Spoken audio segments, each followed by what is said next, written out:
হঠাৎ করে যদি কোনো স্ন্যাক্স খেতে মন যায় বিকালের টাইমে, তাহলে চটজলদি একটা সেদ্ধ আলু আর বোতল থাকলেই এইরকম ধরনের স্ন্যাক্স তোমরাও বাড়িতে তৈরি করে নিতে পারো খুব সহজ পদ্ধতিতে। আর খেতে হয়তো অসম্ভব মজার, আর বানানো একদমই খুবই সোজা। তাই ভিডিওটাকে দেখতে গেলে, মানে এটাকে তৈরি আমি কিভাবে করলাম সেটা দেখতে গেলে তো ভিডিওটা সম্পূর্ণ দেখতে হবে। তার জন্য চলো আমি কি কি উপকরণ নিয়েছি সেটা প্রথমেই তোমাদেরকে বলে দিই। তার আগে দেখো কতটা পরিমাণ ক্রিস্পি হয়েছে, আর সসের সঙ্গে তো ব্যাপক লাগে। এই সন্ধ্যা টাইমটা একদম জমে যাবে এইরকম স্ন্যাক্স যদি তোমরা পাও, অবশ্যই বাড়িতে বানাবে। এটা আমার মানে তোমাদের কাছে রিকোয়েস্ট যে বানিয়ে দেখবে আর আমাকে কমেন্ট সেকশানে জানাবে যে সত্যি তোমাদেরও কেমন হয়েছিল। তো চলো আমি কি কি উপকরণ নিয়েছি সেটা প্রথমেই বলে দিই। প্রথমে একটা বড় প্লেট নিয়েছি, এই প্লেটের মধ্যে একটা গ্রেটার নিয়েছি। গ্রেটারের এবার 3টে আলুকে আমি সিদ্ধ করে আগে থেকেই রেখেছি। এরপর ভালোভাবে আমি গ্রেটারের সাহায্যে গ্রেট করে নেবো খুব সুন্দরভাবে। গ্রেটারের সাহায্যে গ্রেট করলে এর মধ্যে কোনো মানে গোটা অংশ থাকবে না বা শক্ত অংশ থাকবে না, খুব সুন্দরভাবে পেস্ট হয়ে যাবে। তার জন্য গ্রেটারের সাহায্যে আমি গ্রেট করে নিচ্ছি।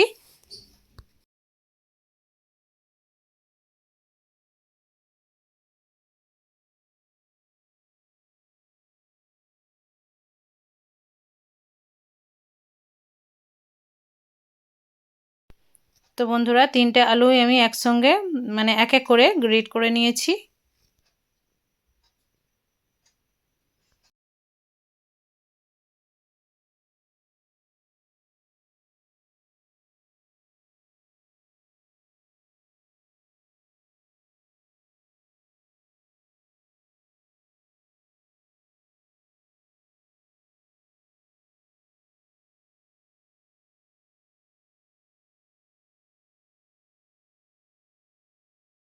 তো এবার সবগুলোই আমার রেডি হয়ে গেছে। এরপর আমি এর মধ্যে কিছু উপকরণ অ্যাড করব। যেমন এখানে প্রথমেই আমি দিয়ে দেবো স্বাদ মতো লবণ। লবণ দেওয়ার পর এখানে আমি দিয়ে দেবো লবণটা দেওয়ার পর এখানে আমি অ্যাড করব 1 চামচের মতো চিলি ফ্লেক্স। চিলি ফ্লেক্স দেওয়ার পর দিয়ে দেবো 1 চামচের মতো হলুদ গুঁড়ি ছোটো চামচে। দিয়ে দিতে হবে জিরের গুঁড়ি, দিয়ে দিতে হবে ধনিয়া গুঁড়ি। এরপর এখানে আমি দিয়ে দিচ্ছি গোলমরিচের গুঁড়ি 1 চামচের মতো, আর দিয়ে দিয়েছি কিছুটা পরিমাণ ধনের পাতা। এরপর সমস্ত উপকরণ আমি ভালোভাবে মিক্স করব। তো তার আগে আমি এর মধ্যে অ্যাড করব কর্নফ্লাওয়ার। এখানে আমি হাফ কাপ পরিমাণ কর্নফ্লাওয়ার দিয়েছি। কর্নফ্লাওয়ার দেওয়ার পর ভালোভাবে এটাকে আমি মেখে নেব। তো খুব সুন্দরভাবে একটা ডোয়ের মতো করে নেব।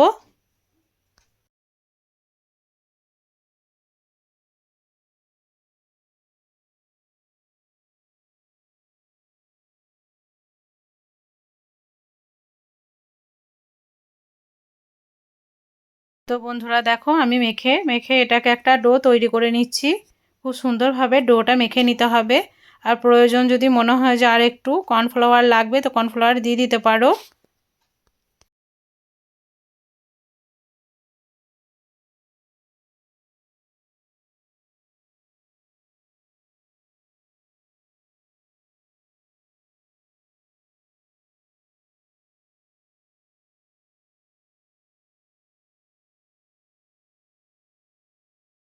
তো আমার লেগেছে তাই আমি দিয়েছি।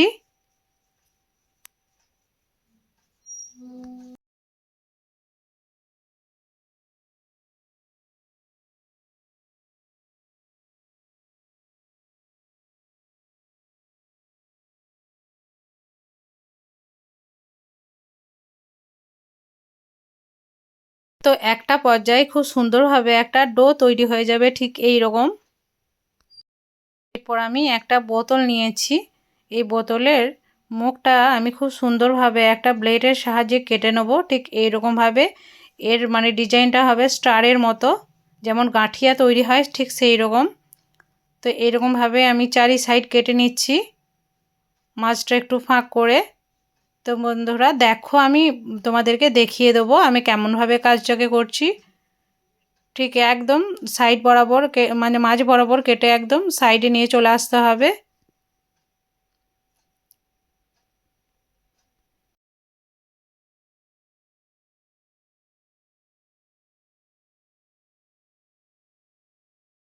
তো বন্ধুরা দেখো আমি এইরকমভাবে কেটে নিয়েছি। এরপর আমি তোমাদেরকে দেখাচ্ছি বোতলের ঢাকনাটা কেমন হয়েছে। ঠিক এই রকম হবে, একটা আমি পেনের সাহায্যে দেখিয়ে দিচ্ছি। ঠিক এই রকম হয়েছে ডিজাইনটা। এরপর বোতলের মধ্যে আমি এই ডোটাকে ভরে নেব খুব সুন্দরভাবে। তো তার আগে বোতলের চারি সাইডে আমি তেল নিয়ে নিয়েছি, একটু তেলকে চারি সাইডে আমি ছড়িয়ে নিয়েছি। এরপর একটু নিয়ে আমি গোল করে নেব ডোটাকে। গোল করে নেওয়ার পর মানে লম্বা করে নিতে হবে, তাহলে খুব সুন্দরভাবে বোতলের মধ্যে ঢুকে যাবে। তাই আমি এইরকমভাবে কাজটাকে করছি। যেহেতু এটা আলুর, তার জন্য একটু প্রবলেম হতে পারে, কিন্তু তেল মেখে নিলে হাতে খুব সুন্দরভাবে হবে। তা ঠিক এইরকমভাবে আমি কাজটাকে করেছি। দেখো বোতলের মধ্যে এরকমভাবে ভরে নিয়েছি।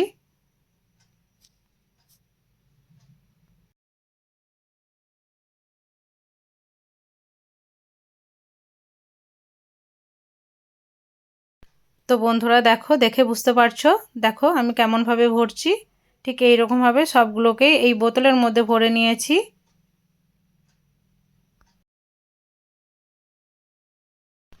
তো সবটুকুই আমি বোতলে ভরে ভালোভাবে ঢাকনাটাকে লাগিয়ে দিয়েছি। এরপর একটা বেলনা চাকির ওপরে আমি এই স্ন্যাক্সগুলোকে তৈরি করব প্রথমে। তো বন্ধুরা দেখো ঠিক এইরকমভাবে চেপে চেপে দিয়ে বের করে নিতে হবে।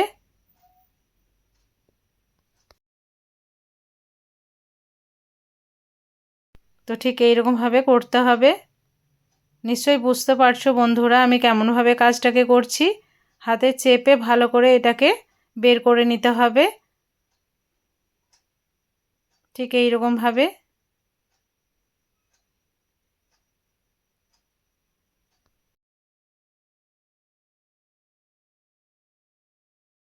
তো সবগুলোকেই আমি প্রথমে এরকমভাবে করে নিচ্ছি, তারপরে লাস্টে আমি ভেজে নেব। তো বন্ধুরা দেখো আমার সবগুলোই রেডি হয়ে গেছে। তো চলো এগুলো এবার ভেজে নেওয়ার পালা। তো গ্যাস ওভেনে একটা কড়াই চাপিয়ে দিয়েছি। কড়াইয়ের মধ্যে দিয়ে দিচ্ছি তেল। তেলটা এবার যখন গরম হয়ে যাবে তখন আমি এই স্ন্যাক্সগুলোকে ভেজে নেব খুব সুন্দরভাবে। আর স্ন্যাক্সগুলোকে দেখে কিন্তু মনে হচ্ছে যে এগুলো ফ্রেঞ্চ ফ্রাই, কিন্তু দারুণ হয়েছিল খেতে। তো বন্ধুরা আমি একটা ছুরির সাহায্যে ঠিক এইরকমভাবে দিয়ে দিচ্ছি, আর হাতে করেও তোলা যাচ্ছিল।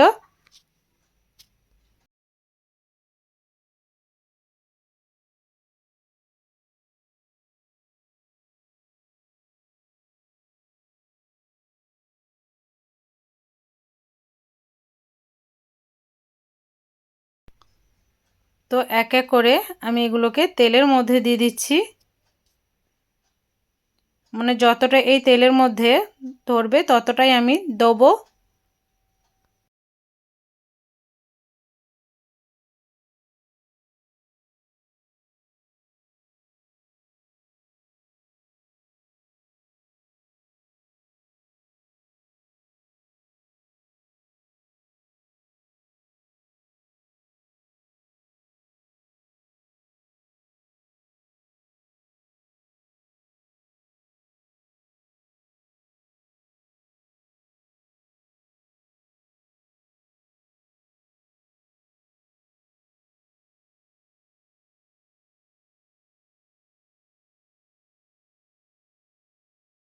তো এরপর ভালোভাবে আমি নেড়ে চেড়ে এগুলো সুন্দরভাবে লাল লাল করে ভেজে নেব।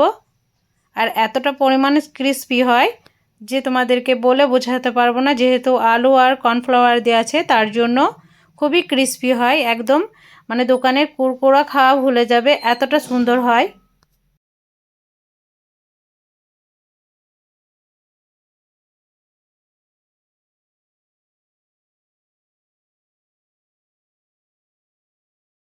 তো বন্ধুরা দেখো বেশ লালচে করে আমার ভাজা হয়ে গেছে।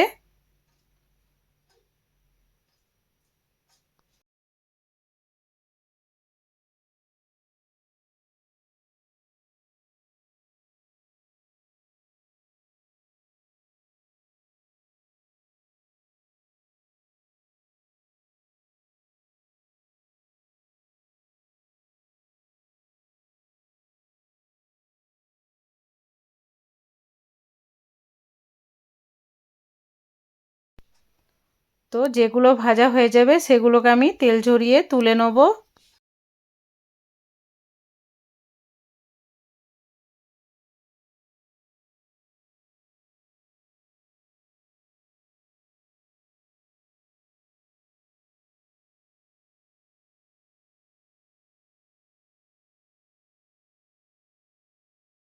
তো এগুলো রেডি হয়ে গেছে, এগুলোকে আমি তেল ঝরিয়ে তুলে নিচ্ছি। আর বাকিগুলোও সেম প্রসেসে আমি ভেজে নিয়েছিলাম।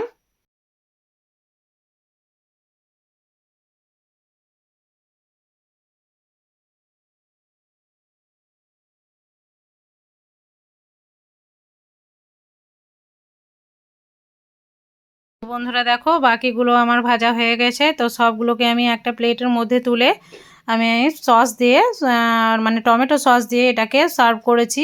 আমার বাড়ির লোকে সবাই কিন্তু খুবই প্রশংসা করেছে আর এতটা ক্রিস্পি হয়েছে যে তোমাদেরকে মানে না খেলে তোমরা বুঝতেই পারবে না।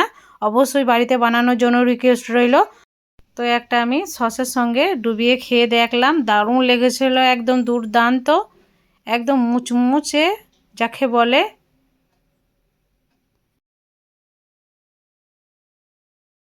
তো এই শীতের সন্ধ্যায় অবশ্যই বাড়িতে বানাবে আর মানে বাড়ির লোকদের সঙ্গে উপভোগ করবে, খুবই ভালো লাগবে। চায়ের সঙ্গে তো জমে যাবে, সসের সঙ্গে তো দারুণ লেগেছে। বাড়িতে ছোট ছেলে থাকলে তাদেরকেও মানে বানিয়ে দেবে। এই দোকানের কুরকুরা থেকে এগুলো কিন্তু দারুণ টেস্টি হয়।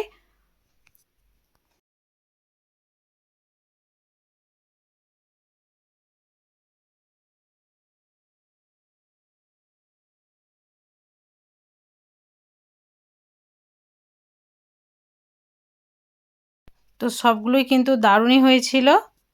তো বন্ধুরা আজকের রেসিপিটা তোমাদেরকে কেমন লেগেছে সেটা অবশ্যই কমেন্টের মাধ্যমে জানাবে। তার আগে ভিডিওটাকে ফুল ওয়াচ করবে, চ্যানেলটাকে অতি অবশ্যই সাবস্ক্রাইব করবে, আমার পাশে থাকবে, আমাকে সাপোর্ট করবে। যারা নতুন আছো তারা অবশ্যই কিন্তু সাবস্ক্রাইব করে যাবে। আর বারবার বলছি ভিডিওটাকে ফুল ওয়াচ করবে। তো আজকের মতো বিদায় নিচ্ছি, ভালো থাকবে, সুস্থ থাকবে আর পরবর্তী ভিডিওর জন্য অবশ্যই কিন্তু অপেক্ষা করবে।